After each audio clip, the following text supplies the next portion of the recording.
नमस्कार दोस्तों।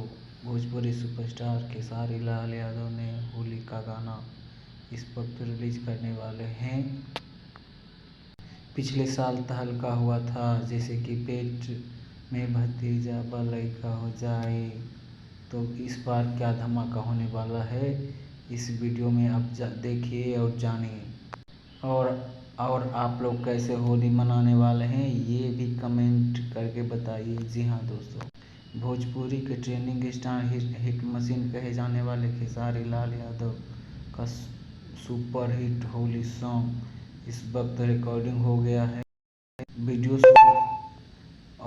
शूट होना बाकी है। इस वीडियो शूट हो जाएगा तो रिलीज करेंगे। कौन कौन सा चैनल से आएगा ये भी बता देते हैं।